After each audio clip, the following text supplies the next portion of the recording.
पुराने जमाने की बात है।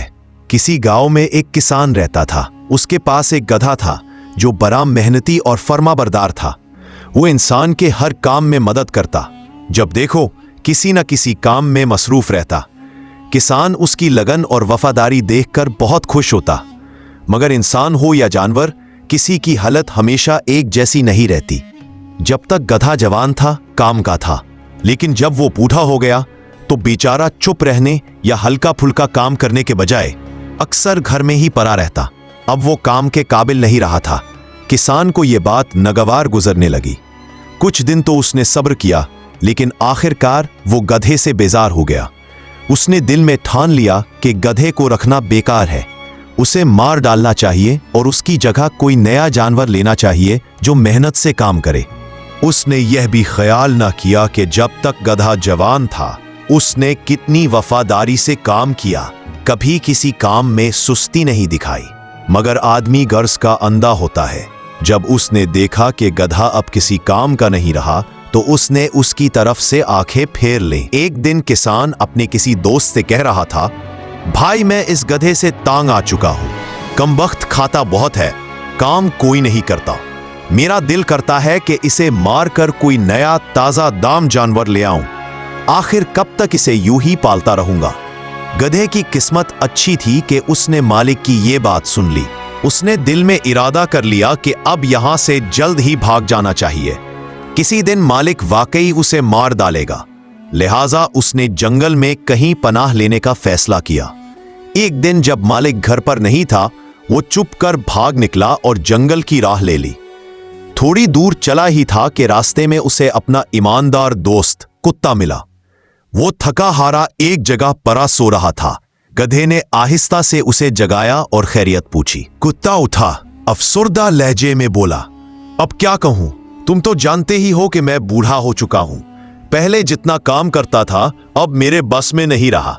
मालिक अब ये बात बर्दाश्त नहीं करता कि वो काम ना ले और खाने को देता रहे।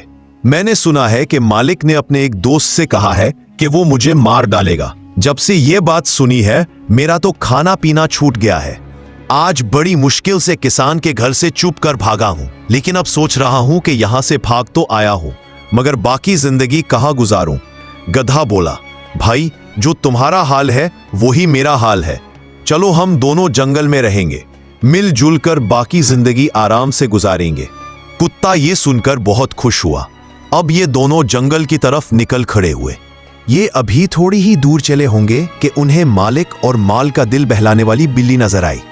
ये बहुत गमगीन और उदास थी। दोनों ने खाला बिल्ली को सलाम किया और पूछा, क्या बात है खाला बिल्ली, आज बहुत परेशान नजर आती हो। बिल्ली ने जवाब दिया, बात दरअसल ये है कि अब मुझ में पहले जैसी ताकत नहीं रही, इसलिए मुझसे चूहे नहीं पकड़े जाते। तुम तो जानते ही हो कि जब तक काम की थी सब बड़ा ख्याल रखते थे, मुझे सिरहाने बिठाया जाता था, मगर अब सबने आंखें फेर ली है। रात को मालिक की पड़ोसन कह रही थी, ये मोती बिल्ली अब किसी काम की नहीं रही, इसे समुंदर में पका दूं।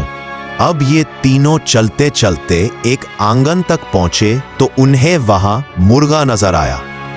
वो भी उनका दोस्त था और बड़े मजे से कपड़ों का गीत गाया करता था। उस वक्त भी वो गाना गा रहा था। उन्हें रंजीदा देखकर कहने लगा, अरे भाइयों, तुम्हें किस बात का गम है। गधा बोला, कुछ मत पूछो दोस्त, बड़ा परेशान है। मुर्गा बोला, आज सुबह तक मुझे कोई गम नहीं था, दिल ही दिल में खुश हो रहा था कि खुदा का शुक्र है मुझे किसी किस्म का कोई गम नहीं है। आराम से खाता पीता हूं, जिंदगी गुजरता हूं, और क्या चाहिए। मगर जरा सी देर में ये खुशी खाक में मिल गई। मालिक ने अपनी बेटी से कहा, बेटी तेरा चाहने वाला आ रहा है, हमने उसकी दावत करनी है। ये मुर्गा बड़ा मोटा हो गया है, इसे हलाल करके बड़े मजेदार कोरमा बनाकर खाएंगे, वो बहुत खुश होगी। भाई गादे, कहने को तो ये बात कह दी, मगर जब से मैंने ये सुनी है मेरी जान ही निकल गई है। मेरे जहन में इसके अलावा कुछ और नहीं आता। मैं सोचता हूं कि इस घर में रहना अपनी जान को मुश्किल में डालना है, इसलिए मैं वहां से उड़ता फिरता इस खेत तक आ पहुंचा हूं। अच्छा हुआ कि अब तुमसे मुलाकात हो गई। अब बताओ मैं क्या करूं। गाधा बोला, करोगे क्या मुर्गे, तुम भी हमारे साथ चलो। और इस तरह हम चारों दोस्त एक दूसरे का साथ देकर जिंदगी बसर करेंगे। तुम मुर्गे सुबह सवेरे अजान दिया करना और हमें सोते से उठा दिया करना। ये बात मुर्गे को बहुत पसंद आई।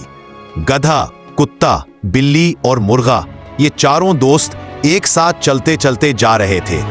जब चलते चलते पूरा दिन गुजर गया और सूरज डूबने को आया तो ये एक हरे भरे जंगल में पहुंच गए। यहाँ ठंडी ठंडी हवा चल रही थी और पास ही एक चश्मा भी बह रहा था।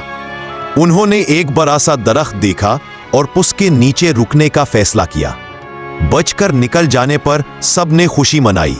जब सोने का वक्त हुआ तो गधा और कुत्ता दरख्त के नीचे बिस्तर लगाकर सो गए। बिल्ली ने एक शाख चुनी और उस पर चढ़कर आराम से लेट गई। मुर्गा सबसे ऊंची शाख पर जाकर बैठ गया, मगर जब मुर्गा उस ऊंची शाख तक पहुंचा तो उसने दूर कहीं एक रोशनी देखी। मुर्गा ने फौरन अपने दोस्तों को पुकारा और कहा, मुझे थोड़ी दूर पर कहीं रोशनी नजर आ रही है, अगर हिम्मत हो तो चलो देखते हैं, शायद कोई अच्छी जगह मिल जाए रहने के लिए। ये सुनकर सब दोस्त बहुत खुश हुए। कुत्ता बोला, दोस्तों चलो चलते हैं, शायद वहां हड्डी या गोश्त की बोटी मिल जाए, सुबह से कुछ नहीं खाया, भूख से जान निकल रही है। फिर सब उठ खड़े हुए और उस जगह का रुख किया जहां से रोशनी आ रही थी। थोड़ी देर बाद उन्हें जंगल के दरमियान एक घर नजर आया। यह असल में चोरों का ठिकाना था। वो लोग इधर उधर से लूट मार कर लाई हुई चीजें यहां छुपा कर रहते थे। गधे ने घर के आसपास घूरकर देखा तो उसे एक छोटी सी खिड़की नजर आई। उसने खिड़की से सिर अंदर डाला तो देखा कि 6-7 चोर दस्तरखान के गिर्द बैठे हैं और उनके सामने बेहतरीन खाने रखे हैं। उसने फौरन सब दोस्तों को ये मंजर दिखाया और कहा, अब क्या करना चाहिए? मुर्गा बोला, घर के अंदर चलकर इन चोरों को भगा देते हैं। गधा बोला, बात तो ठीक है, लेकिन हम अंदर जाएंगे कैसे? और अगर चोर हमें देख ले तो क्या होगा? ये चारों दोस्त सर जोड़कर सोचने लगे कि क्या तरीका इख्तियार किया जाए। सोचते सोचते आखिर एक अच्छी तरतीब समझ आई और सब खुशी से उछल पड़े। गधा अपनी पिछली 2 टांगों पर खड़ा हुआ और अगले दोनों पांव खिड़की पर रख दिए। कुत्ता उसके पीठ पर चढ़ गया। बिल्ली कुत्ते के पीठ पर आई और सबसे ऊपर मुर्गा बिल्ली के पीठ पर बैठ गया। अब सबने मिलकर अपनी अपनी आवाज में चीखना शुरू कर दिया। गधा ही हौ करने लगा, कुत्ता जोर जोर से भौंकने लगा, बिल्ली मियाओ मियाओ करती रही और मुर्गा जोर जोर से बांग देने लगा। उन चारों की मिलकर इतनी भयानक आवाज बनी कि रात के सन्नाटे में ऐसा लगा जैसे कोई भूत आ गया हो। चोरों का बुरा हाल हो गया। डर के मरे कांपने लगे, सोचने लगे, ना जाने कौन सी बला आ गई है। थोड़ी देर बाद ये चारों खिड़की से अंदर गिर पड़े। एक हवा का झोंका आया और सब चीजें उड़ने लगी। चोर समझ गए कि घर में दूसरे चोर घुस आए हैं। उन्होंने बिना देर किए सब कुछ वहां छोड़ दिया और जान बचाकर भाग गए। जब घर खाली हो गया तो चारों ने सबसे पहले अच्छी तरह से खाना खाया, पेट भरकर, फिर सोने की तैयारी की। गधा आंगन में सो गया, कुत्ता दरवाजे के पास, बिल्ली चूल्हे के करीब और मुर्गा छत पर सो गया। आधी रात को चोरों का सरदार जो कुछ दूर गया था वापस आया। वो सोचता रहा कि शायद हम गलत समझ गए थे। ना कोई आवाज है, ना कोई रोशनी, ना कोई चिल्लाहट। लगता है हम वहां से बेवजह भाग गए थे। उसने फिर घर के अंदर जाने का फैसला किया। अपना जी बड़ा करके घर में घुसा और अंधेरे में इधर उधर चला। चूल्हा जलाने गया मगर दिया सलाई की डब्बी ना मिली। इतने में उसकी आंखों को अंगारों की तरह चमकती हुई 2 आंखें नजर आई। उसने समझा कि शायद कोई चिराग है, मगर जैसे ही उस तरफ चला अचानक एक भयानक जादू जैसी चीज ने झटका दिया और उसके मुंह पर जोरदार थप्पड़ मारा। सरदार का मुंह खून से भर गया और वो जोर जोर से चीखने लगा। उसने समझा कि शायद अब भी घर में कोई है जो उसे मारना चाहता है। घबरा कर दरवाजे की तरफ भागा। रास्ते में उसका पांव कुत्ते से टकरा गया। कुत्ता फौरन झपटा और उसके पांव पर काट लिया। सरदार चिल्लाता हुआ भागा और आगे गधा था। गधा भी घबरा गया। उसने मौका पाकर जलती हुई झाड़ी उस पर फेंक दी। इस भाग दौड़ और आवाजों से मुर्गे की आंख खुल गई। मुर्गा छत पर से जोर जोर से बांग देने लगा।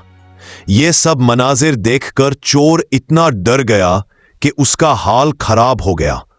मुश्किल से गिरता पड़ता अपने साथियों तक पहुंचा और जमीन पर गिर गया। कुछ देर तक डर के मारे हिल भी ना सका।